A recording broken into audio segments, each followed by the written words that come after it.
was regarding birthday parties. Look, to be honest with you, I need to give an introduction to the answer. Islam is a religion I have chosen, you have chosen.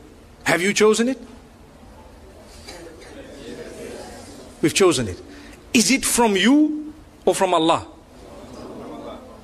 Are you happy that it's from Allah? So if the dunya tells you something and Allah tells you something else, does it make, or which one is more important, the first or the second? What Allah has said. So even if the whole world is doing something and we are taught that this is not supposed to be done in the deen, we should not be feeling it hard in our hearts to say, Allah, if I die today, I know that I chose to be a Muslim and I chose to worship you and I know it's your rules. You know, it's so difficult today to talk because you're talking to a secular world and sometimes they will pick on a small point of yours and they will make it a big issue for nothing, but not realizing that we do believe you are free to choose whether you're a Muslim or not. But the fact that you chose you're a Muslim, you are not free to change Islam. That's what we're saying. You cannot come and say, no, you know what, Islam needs to be modified. Well, then tell yourself you're a modified Muslim. Someone says, are you a Muslim? Say, no, I'm a modified Muslim, you know. So people know. But if you want to call yourself a Muslim, you've surrendered. So you need to know there are certain things that people might say, and you might think, oh, this guy is backward, man. How could he say that, you know? But it's because it's not from me or my pocket. My children would like to also go to birthday parties and celebrate and so on. I sit them down and I explain to them what the candles are all about. Do you know what the candles on a birthday party are all about? In ancient Europe, when the winters were so bad that people used to go into literal hibernation to keep themselves warm in whatever way they had. And when they would come out, they would count the dead. Did you know that? They would count the dead. And in order to celebrate the fact that those who are alive have passed through the winter and survived and fought nature, which means nature came to kill us in the form of cold. And because we fought nature and we stayed alive, now we need to defy it by blowing out candles. So they would put how many ever candles of their age and blow them out to show we can defy it. It's something that we believe is rooted in the medieval Europe. And it comes with its own satanic origins and so on. But people today say, what's wrong? What's wrong? I'm blowing the candles. But you don't realize it's like an act of worship of the pagans. And we're saying, you know, and people have made it a culture and a tradition. The same applies to so many other things. You know, like Valentine's and so on. People start saying, but what's wrong? How come these people, you know, you're not allowed to show your love? Well, to be honest, we are being fooled by believing that, you know what, you need to celebrate the fact that you're 1 year older by throwing a big party, everyone must come, but you don't know that now you're closer to your grave, for example. Or there are more responsibilities on your shoulder. I'm not saying that when your age turns, that you must not make dua to Allah, Ya Allah, grant me a good age and so on. But firstly, we have a Hijri calendar. Secondly, these teachings are foreign to Islam. They are actually incorrect, invalid. But they come from Allah, not from me, not from you. If I had it my way and you had it your way, we would be throwing parties because our kids put pressure on us, so do mine. But we have to speak to them, address them, try and explain to them and, you know, get to the origins of it.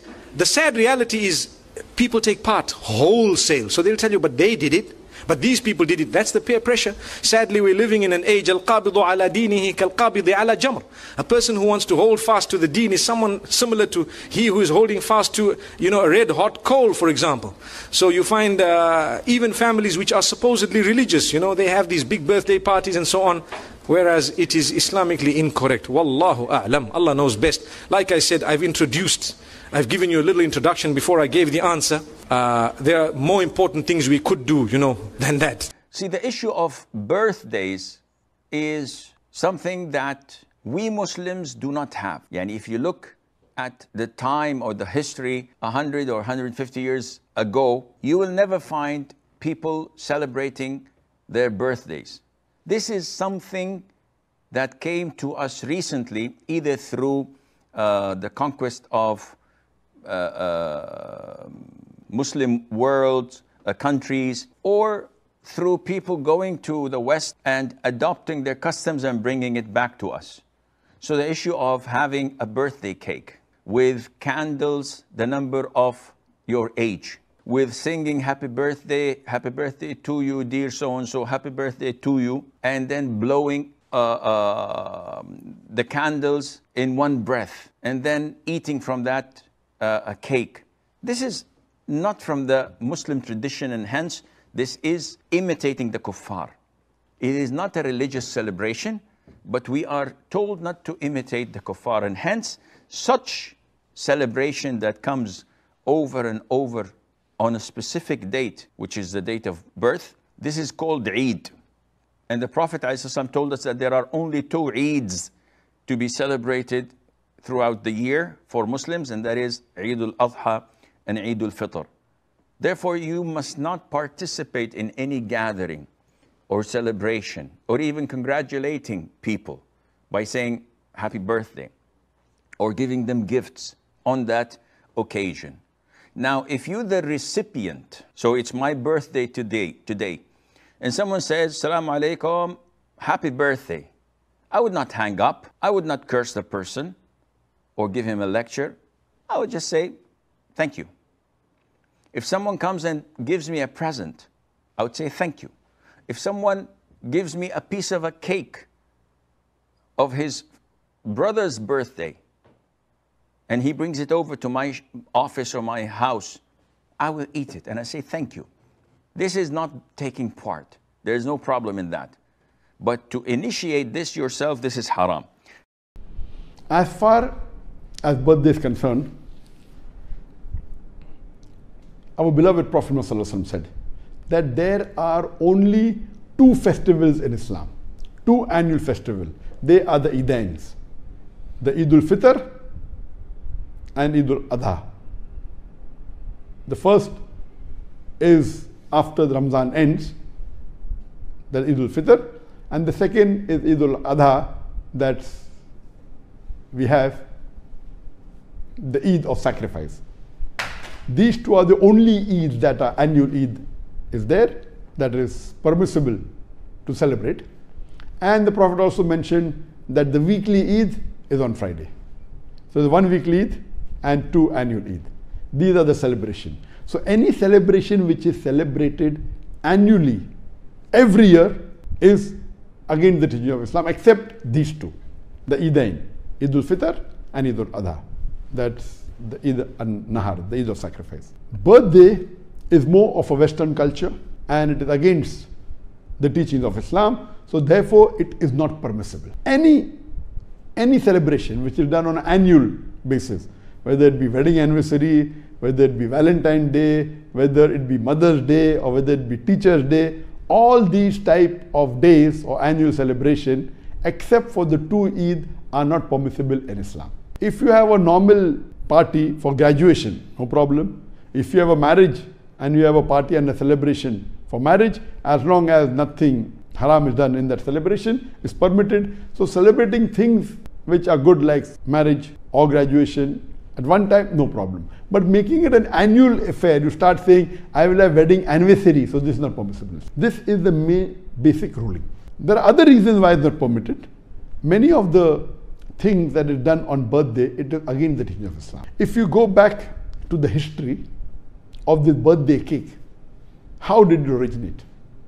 We come to know it is from the time of the Greeks. And at that time, in the olden days, they made cake which was honey cake, which was round in shape, to resemble a moon for worshipping moon god. It was round honey cake resembling a moon, and they put candles on it. So this was in reverence to the moon god. Then we have, if you read history, we come to know that in Germany, the bakery in 15th century, they used to bake cakes. It became common. Then you have in the Roman history and so on and so forth. Today, they put candles, and depending upon how old are you, if you're 10 years old, they put 10 candles. If you're 20 years old, they put 20 candles. Or sometimes they put 1 additional candle to say that you're going to spend 1 more year. And there are many cultures, there are many ideologies, many superstitions. Then people, they wish and then they blow the candles. Though people talk of being hygienic, normally when you blow the candle and you blow on the cake, according to research, when you blow on the cake has 14 times more germs on it before it was blown. So imagine we talk about hygiene, but we blow the candles kept on the cake, and there are germs going onto the cake, and we serve that cake to everyone. We talk about hygiene, talk about science, but this is all unhygienic. There are various other activities associated with birthday which may be haram. For example, today most of the birthday parties, they involve music, which is haram. They may involve dancing, which is haram. There may be obscenity, which is haram. So many activities involved are again the teaching of Quran and Sunnah. But the basic thing is celebrating itself is haram. Second reason is because activities may be haram. The question posed is that what if we do not have any haram activities and we have a birthday party and give an Islamic lecture? Is it permissible? Giving Islamic lecture is good. You can do it any time of the year, on any day of the year, but specifically selecting that I was born on this day, 19th of September, and I will have an Islamic lecture because I was born on this day, this again is not permissible.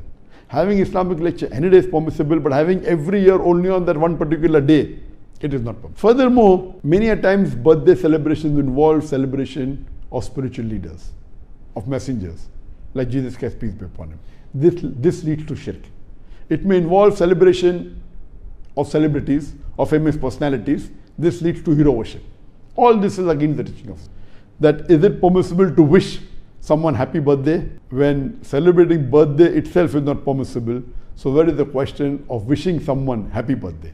Normally, when a person is born on a particular day, the lifespan of every human being has already been determined by Allah subhanahu wa ta'ala. In fact, when a birthday comes, he is going to live for 1 year less.